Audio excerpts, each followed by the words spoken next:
各位朋友大家好，今天咱们聊个最实在的话题。很多朋友都想修心，想过得踏实点，可总觉得修行是件难事。有人念经抄经好多年，打坐也坚持了很久，回头看日子还是一地鸡毛，心里的烦恼一点没少。还有人觉得修行就得躲去深山老林，得出家断了俗缘，像我们这些在红尘里养家糊口的普通人根本沾不上边。其实早在100多年前，有个连字都不识的砍柴樵夫，用他一辈子的经历把这个问题讲得明明白白。这个人就是禅宗第6代祖师慧能大师。他出身穷苦，看岁就没了父亲，和母亲相依为命，天天上山砍柴换钱过日子，连自己的名字都写不周全。可就是这么个普通人，24岁那年偶然听见旁人读《金刚经》，只一句话就心有所悟，之后徒步走了多里路，从广东赶到湖北黄梅拜五祖弘忍为师。在寺里他连听法的资格都没有，只能在3房里翻一干就是3个月。偏偏就是这个安的俗人，最后接了五祖的衣钵，成了震古烁今的六祖。他留下的六祖坛经是咱们中国本土唯一一部被尊为经的佛学典籍。他讲的道理全是给咱们这些在烟火里打滚的普通人量身定做的。慧能大师说过，下人有上智，上人有没意志。意思是最平凡的人也能有最高的智慧，看起来高高在上的人也可能活得糊涂。他这一辈子就在告诉我们一个最朴素的道理：修行从来不是出家人的专利，也不用高深的学问和特殊的条件。真正的修行就在咱们的日常日子里，就在每一个起心动念的瞬间。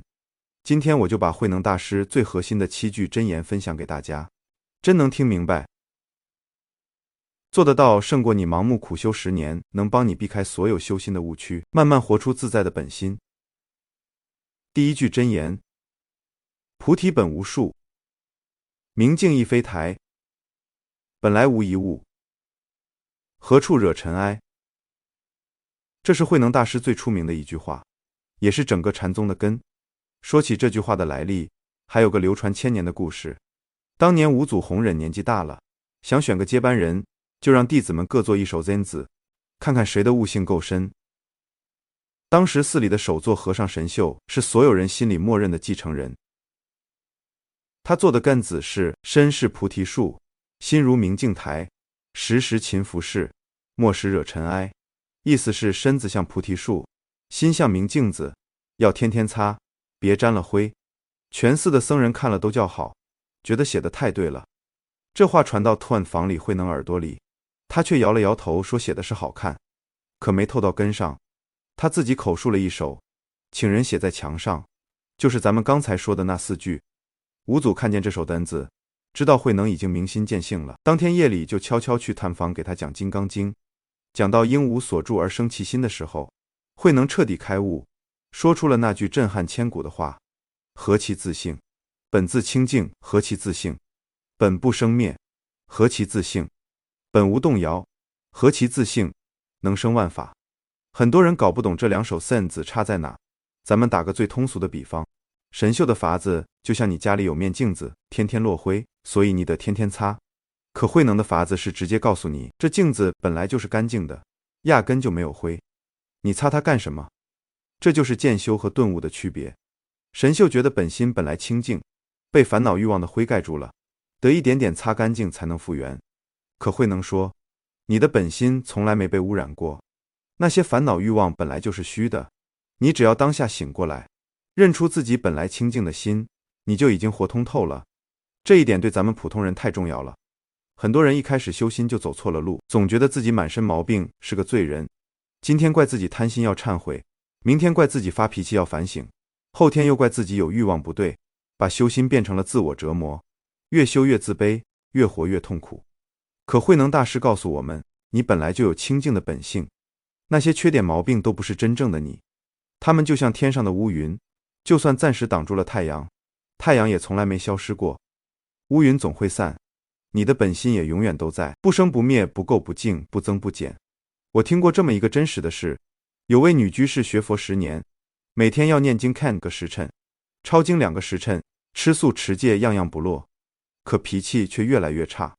她嫌丈夫不学佛是凡夫俗子，怪孩子不听话是业障重，看同事整天谈钱觉得太世俗，天天活在抱怨和嫌弃里。有一天，他去拜见一位老和尚，哭着说自己的烦恼。老和尚听完问他：“你学佛是为了什么？”他说：“想成佛，想脱离苦海。”老和尚又问：“那你觉得佛是什么样子？”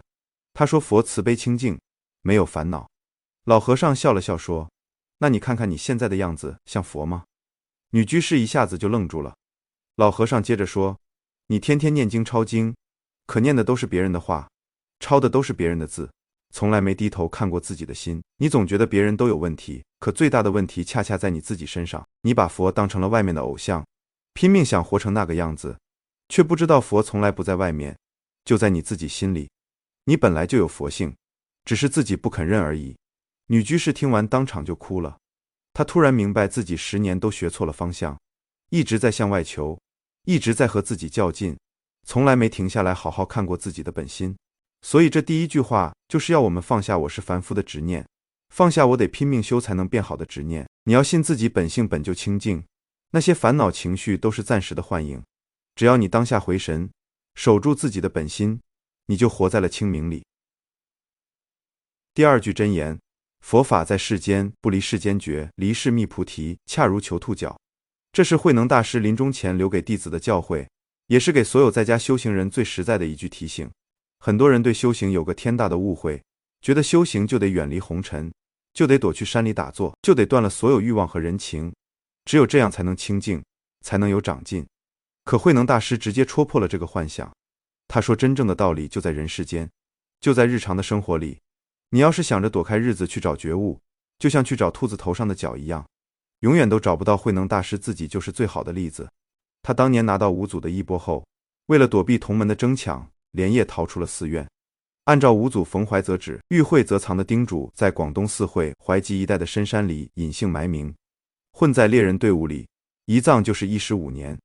这15年里，他没有寺院住，没有佛经读，没有师傅在身边指点，天天和猎人一起生活，一起打猎。可他从来没停下过修心。他悄悄放走猎人网里的猎物，这是修行。他只吃锅里的菜，不吃肉，这是修行。他看山里的花开花落，云卷云舒，心里不动摇，这是修行。他听着猎人们嬉笑怒骂，情绪不跟着走，这也是修行。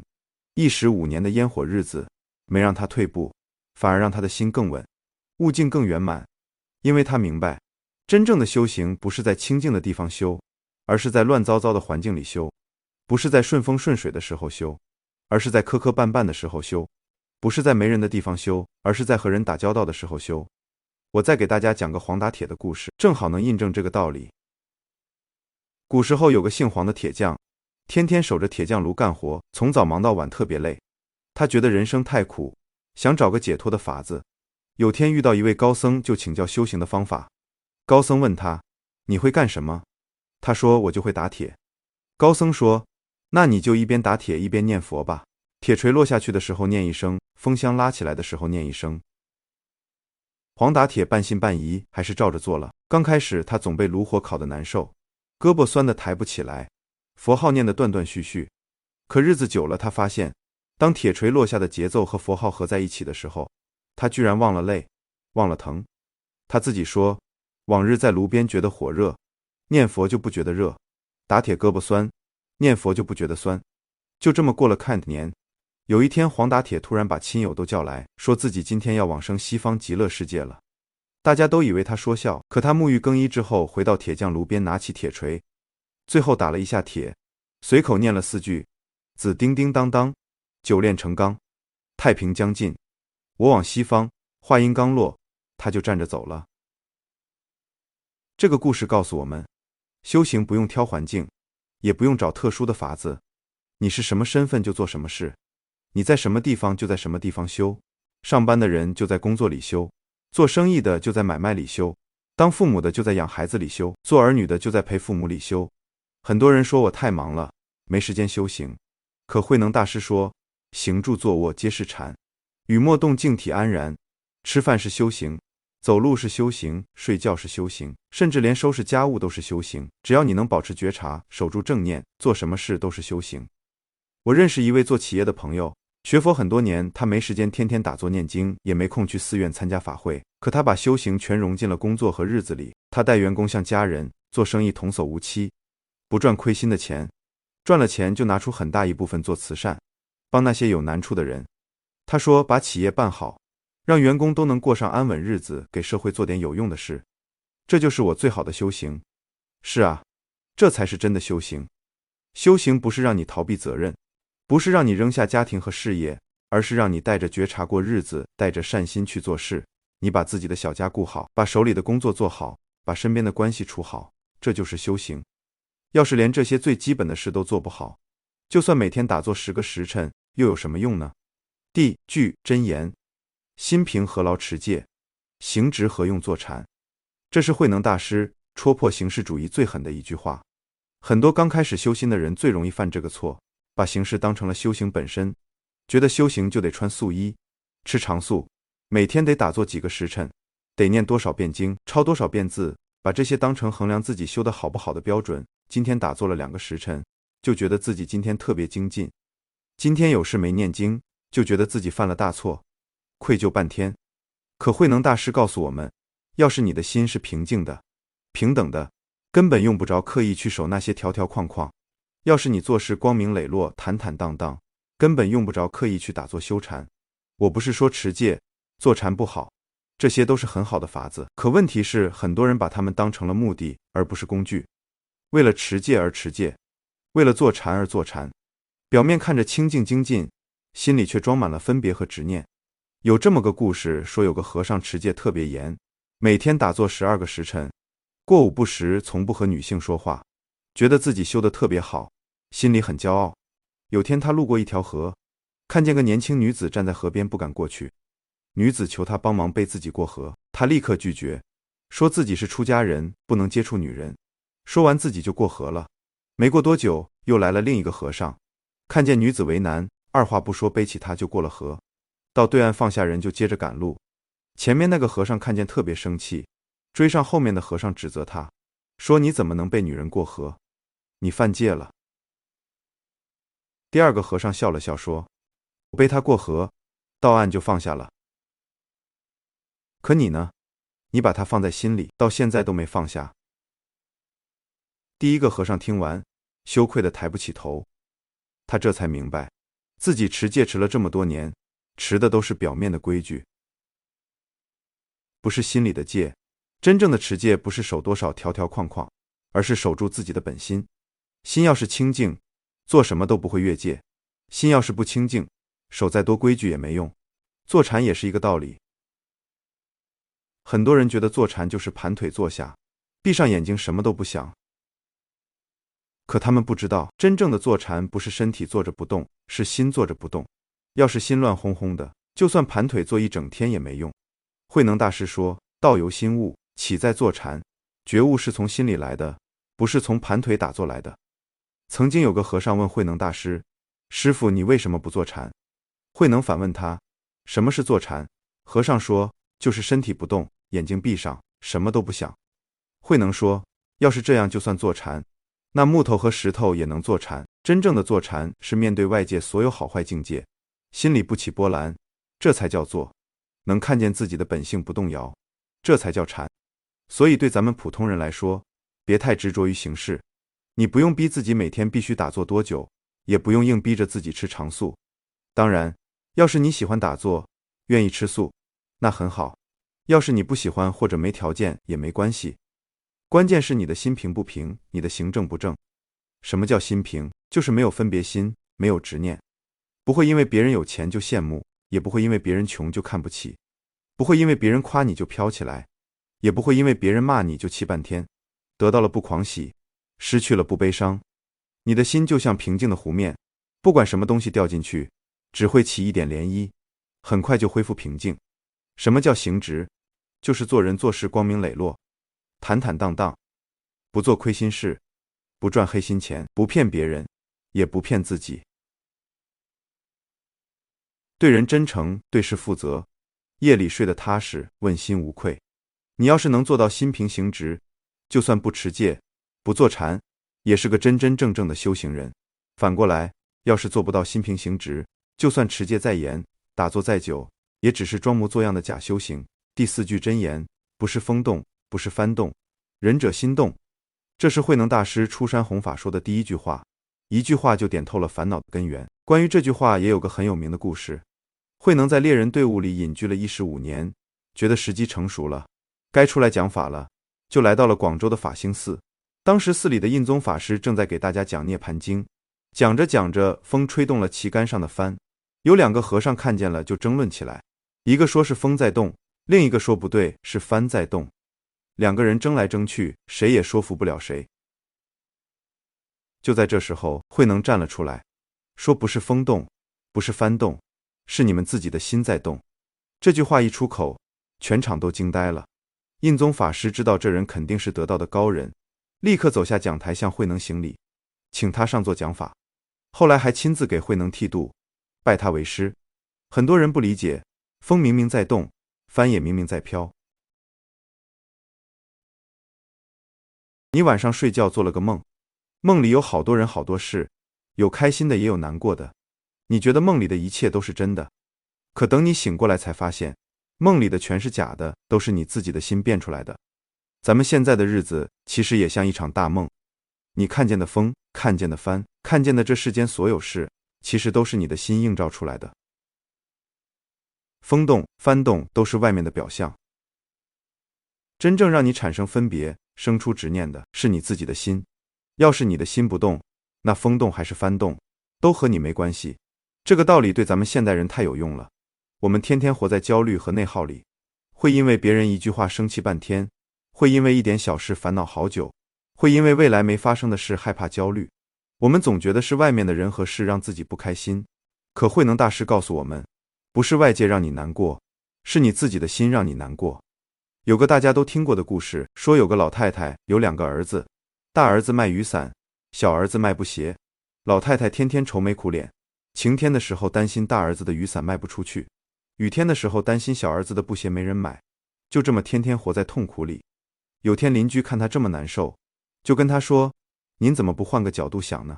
晴天的时候小儿子的布鞋卖得好，雨天的时候大儿子的雨伞卖得好，这么想您不就天天开心了吗？老太太一听，一下子就想通了，从那以后天天都乐呵呵的。你看，外面的世界一点没变，变的只是老太太的心。同一件事，换个角度看，心情就完全不一样。所以说，真正能伤害你的从来不是别人，是你自己。真正能让你解脱的也从来不是别人，是你自己。再给大家讲个小故事。有个人特别怕别人在背后说他坏话，只要听见一句不好的就能气好几天。有天他去拜见一位禅师，问怎么才能不被别人的话伤到。禅师没直接回答，拿起一块石头说，要是我把这块石头扔向你，你会怎么样？他说我会躲开。禅师又问，那别人骂你，你为什么不躲开呢？他说石头是看得见的，我能躲开，可别人的话看不见摸不着，我躲不开啊。禅师笑了笑说，别人的话就像这块石头，你要是不接，它就掉在地上，伤不到你半分，可你要是接住了，放在心里反复琢磨，它就会伤到你。这个人听完一下子就明白了，从那以后再听见别人说他不好，他就想，这是别人的话，和我没关系，我不接，他就伤不到我。慢慢的，他再也不会被别人的闲话困扰了。所以这第4句话，就是要我们明白，所有烦恼都源于自己的心。外面的一切都是因缘凑到一起的结果，本来就是虚虚实实的。只要我们能守住自己的心，不跟着外界的境界乱跑，就不会有那么多烦恼。第5句真言，一念悟时，众生是佛，这是慧能大师顿悟思想的核心。很多人觉得成佛、开悟是特别遥远的事，得修好多好多辈子才能成。可慧能大师告诉我们，根本不用那么久，就在一念之间。一念醒过来，你就是佛；一念迷惑了，你就是普通人。什么叫一念悟？就是你突然想通了，原来自己本来就有清净的本性，原来答案一直在自己心里。就像在黑夜里走了很久的人，突然看见了光；就像迷路了好久的人，突然找到了回家的路。慧能大师自己就是一念开悟的。他24岁那年，听别人读《金刚经》里的一句应无所住而生其心，当下就有所领悟。后来五祖给他再讲到这句话的时候，他彻底大彻大悟，当下就见了本性。很多人不信，觉得这怎么可能？开悟哪有这么容易？给大家讲个庞蕴居士的故事。庞蕴居士是唐代特别有名的在家修行人，被称作东土维摩。他和慧能一样，也是一念开悟的。庞蕴本来是个读书人，家里有钱，从小就聪明，读了好多书。可他觉得儒家的学问解决不了生死的事，就开始学佛，到处拜访名师，最后拜在马祖道一禅师门下。有天庞蕴问马祖禅师，什么是祖师西来意？马祖说，等你一口吸尽西江水，我就告诉你。庞蕴听完这句话，当下就大彻大悟了。他还做了一首单子，十方同聚会，个个学无为，此时选佛场，星空极地归。庞蕴开悟之后，把家里所有的财产都沉到了江里，带着妻子和一双儿女过着清贫的日子，每天编竹篮卖钱过日子。可他特别快乐。他说，有男不婚，有女不嫁，大家团栾头，共说无声话。最神奇的是，他们一家4口最后居然在同一天往生。庞蕴先坐着走了，他妻子看见说，你怎么不等我一下？说完站着就走了。他们的儿子从田里回来，看见父母都走了，对妹妹说，我也该走了。说完靠着锄头就往生了。女儿看见之后说，你们都走了，我也该走了。站在织布机旁边就走了。这个故事听起来神奇，可它告诉我们一个道理，开悟真的不难，难的是你肯不肯放下。你要是能放下所有的执念和分别，当下就能醒过来。很多人说，我也想顿悟，可我怎么就悟不了呢？其实不是你悟不了，是你放不下。放不下钱，放不下名，放不下利，放不下感情，放不下家庭，放不下事业。你心里装了太多东西，心被堵得严严实实，当然看不见自己的本性。慧能大师说，菩提指向心密，何劳向外求玄？听说依此修行，西方只在目前，意思是觉悟不在外面，就在你自己心里。你要是肯往自己心里找，当下就能见到最清净的境界。我认识一位老太太，70多岁了，学佛才开年。她没文化，连自己的名字都写不好，不会念经也不会打坐，每天就做一件事，念阿弥陀佛。走路的时候念，做饭的时候念，甚至连睡觉的时候都在念。有天她突然跟儿子说，我看天后就要走了，你帮我准备后事吧。儿子以为他老糊涂了，没当回事。可3天之后，老太太真的沐浴更衣，躺在床上念着佛号，安安稳稳地走了。很多人都觉得不可思议，一个大字不识的老太太，学佛才K年，怎么就能这么自在？其实道理特别简单，因为她的心单纯，没有那么多杂念和执念，一心念佛，心无旁骛，所以就能和佛号感应道交，自在往生。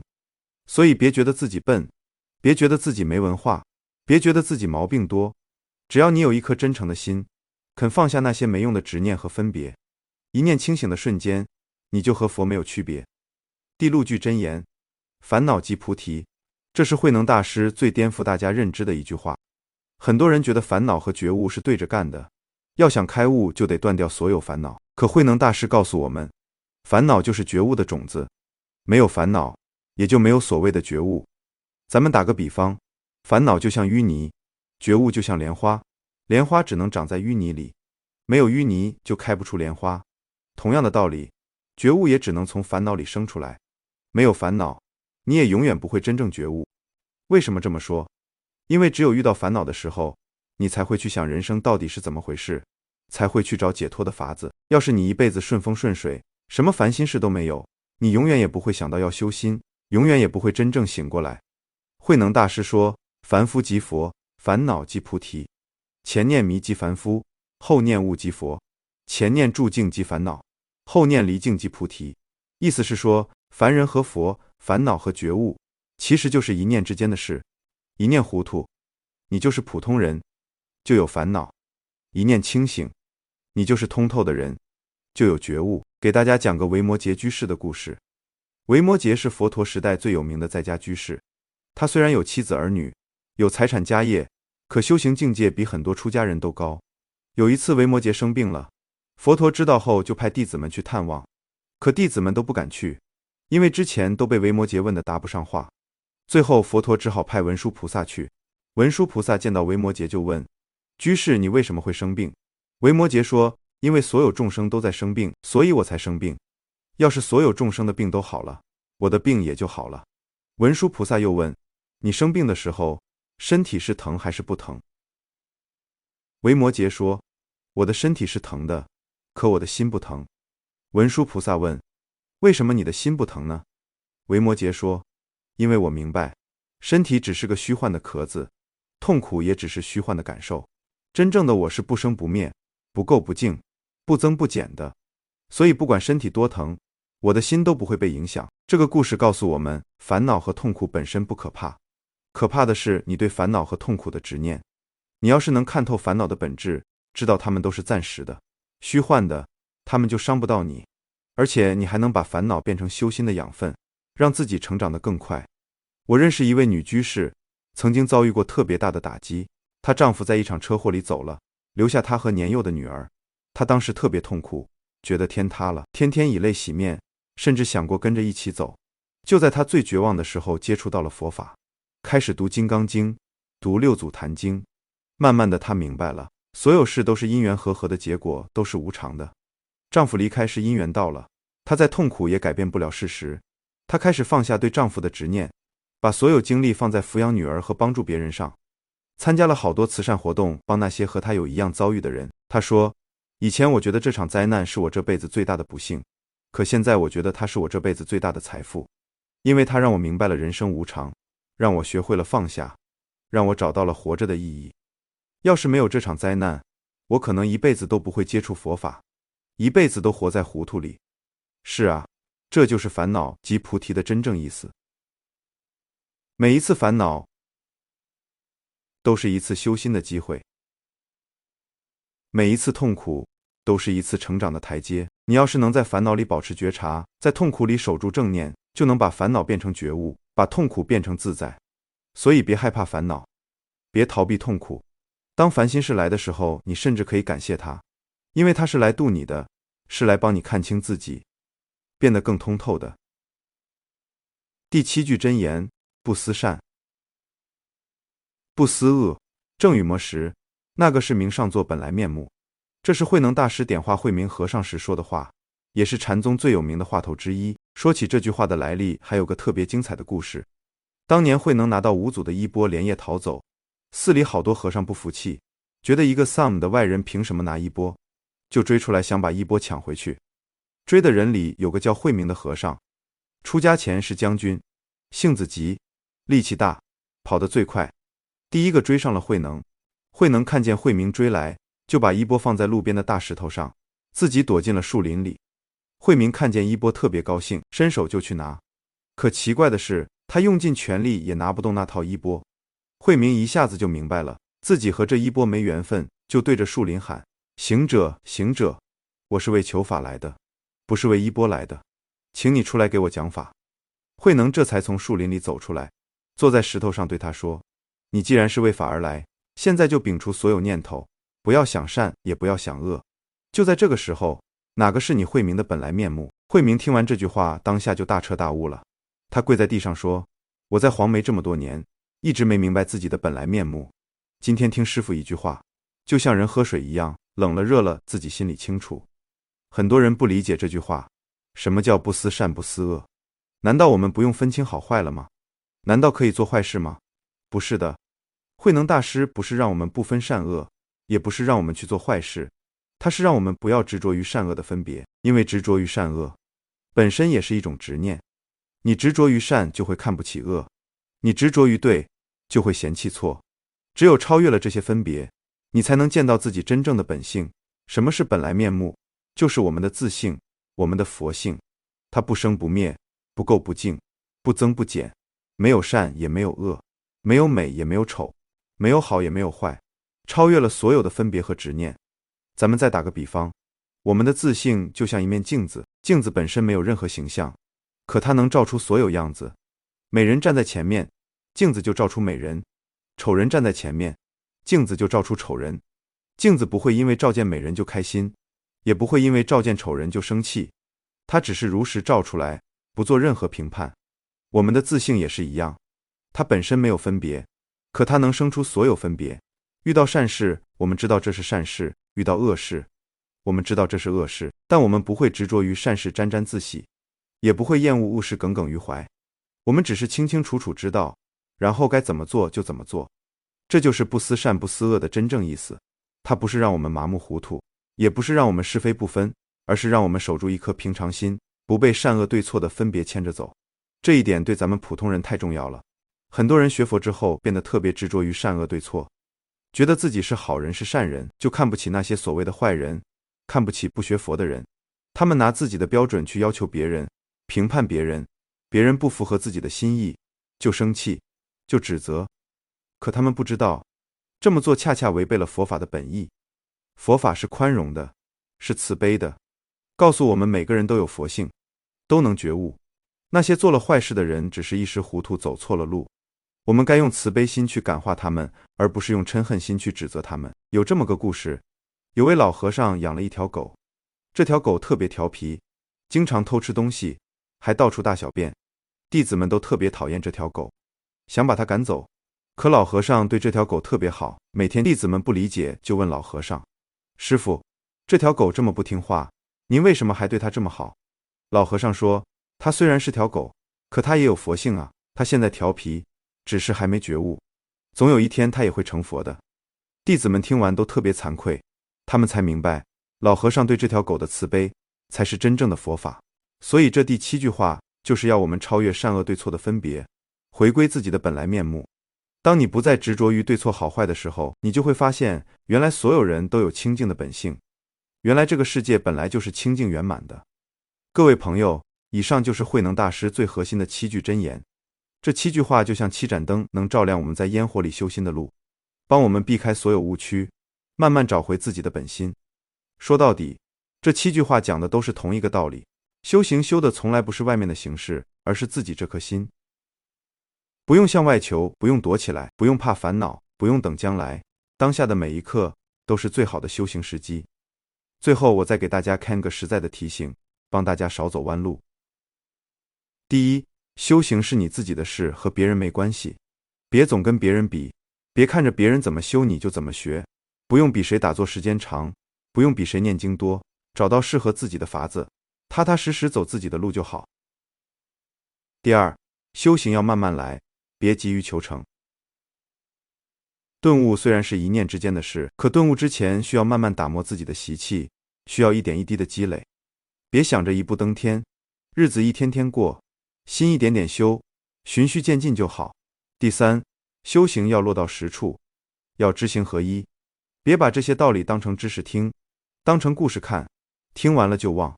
要把这些道理用到日子里，遇到事的时候拿出来照照自己，看看自己的心有没有动，有没有执着。说1000道10000，做到了才是真的有用。慧能大师说，佛法在世间，不离世间觉。愿我们都能把这7句话融进日常的烟火里，在工作里修，在家庭里修，在和人打交道的每一件小事里修。愿大家都能慢慢守住自己的本心，日子过得越来越通透，内心活得越来越安稳，在平凡的日子里活出自在的模样。